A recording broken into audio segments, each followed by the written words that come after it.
మాది వలసల బతుకులు. ఇవాళ నేనున్నా, ఇక నేనున్నప్పుడు కూడా మా వాళ్ళకి ఏం చేయకపోతే, ఓ బుక్కెడు పువ్వ ఎక్కువ పెట్టకపోతే వడ్డించడానికి నేను ఉండి కూడా దండగా, ఇక మీరేమని అనుకున్నాయా మా జిల్లా కొంచెం ఎక్కువ పెడతా అని చెప్పిన. పెద్ద మనసు వేసుకొని ఉత్తమ్ కుమార్ రెడ్డి గారు, బట్టి విక్రమార్క గారు సహకరించి ఇవాళ మన జిల్లా నుంచి ఏ కాగితం పోయినా ఇవాళ మనకు పనులు అవుతున్నాయి, నిధులు విడుదల అవుతున్నాయి.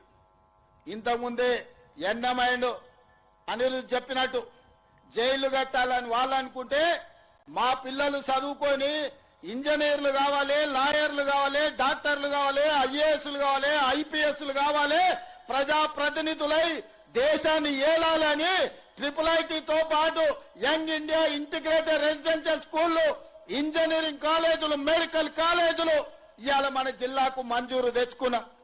ఒకప్పుడు బడికి పోవాలన్న కొడంగల్ వాళ్ళు మహబూబ్నగర్ రావాలి, తాండూరు పోవాలి, పరిగి పోవాలి. ఇవాళ హైదరాబాద్లో ఉన్నోడన్నా MBBS చదవాలన్నా, ఇంజనీరింగ్ చదవాలన్నా, పాలిటెక్నిక్ చదవాలన్నా, డిగ్రీ చదవాలన్నా, సైనిక్ స్కూల్ కు పోవాలన్నా, నర్సింగ్ కాలేజ్ చదవాలన్నా ఇవాళ కొడంగల్కి వచ్చేటట్టు ఒక పెద్ద ఎడ్యుకేషనల్ క్యాంపసే ఈ రోజు కట్టుకుంటున్నాం 250 ఎకరాలలో. ఇవాళ ప్రతి నియోజకవర్గానికి young India integrated residential school ఇచ్చినాం. నేను ఈ వేదిక మీద నుంచి మా అక్కలకు చెప్పదలుచుకున్నా, ఇండ్లు గాని, పెన్షన్లు గాని, భూములు గాని మన బతుకులు మార్చవు. మన పిల్లల చదువులే మన బతుకులను మారుస్తాయి. మన పిల్లలు చదువుకుంటే మనం బాగుపడతాం. మన పిల్లలు డాక్టర్లు అయితే మన పడ్డ కష్టం మర్చిపోతాం. మన బిడ్డ ఇంజనీర్ అయితే మన జీవితంలో వెలుగులు నింపుతాడు. మన బిడ్డ ఒక IAS, ఒక IPS అయి, ఓ కలెక్టర్, ఓ SP అయి వస్తే మన గౌరవం పెరుగుద్ది. మన పిల్లల్ని మనం చదివించుకోవాలి. ఓ పూట తిన్నా తినకపోయినా ఇంటి ఆయన నగదు ఉంటే సాయంత్రం పోయి బెల్ట్ షాప్ లో ఇచ్చొచ్చినా ఆయనను ఒంగబెట్టి 2 గుద్దులు గుద్దైనా ఆయన జేబులు ఉన్నది గుంజుకొని పిల్లలను చదివించుకోవాలి. చదువుకుంటేనే మన బతుకు బాగుపడుతుంది, మన జిల్లా వలసలు ఆగుతాయి. చదువేందో, చదువు విలువేందో, చదువుకుంటే మన బతుకులు ఎట్లా బాగుపడతాయో చూసిన వాళ్ళు. ఇవాళ ప్రభుత్వ పాఠశాలలనే చదువుకున్న మేము ముఖ్యమంత్రి స్థాయికి ఎదిగినామంటే చదువుకోవడం వల్లనే ఈ స్థాయి వచ్చింది. చదువు అనేది అత్యంత కీలకం.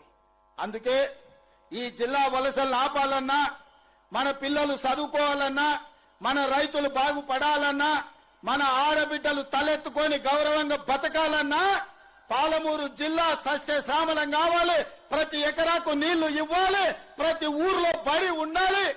నేను ఇవాళ ఒక్క మాట చెప్పదలుచుకున్నా, ఆత్మ గౌరవంతో బతకాలంటే ఇందిరమ్మ ఇల్లు ఉండాలి.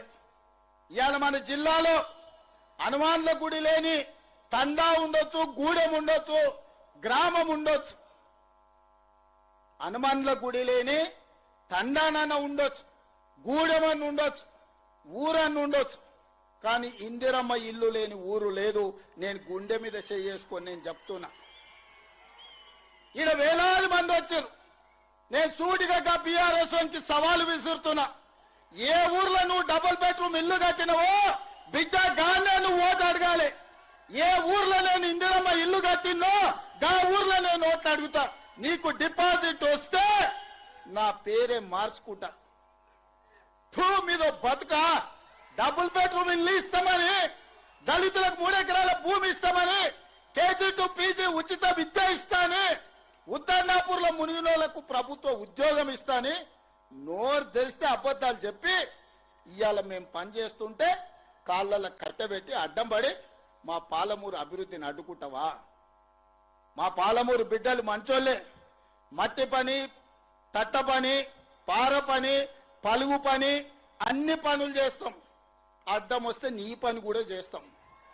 మేం తవ్విన గోతుల్నే మట్టి తీసుడే కాదు బిడ్డ, పండబెట్టి మట్టి కప్పేది కూడా మా బిడ్డలకు తెలుసు.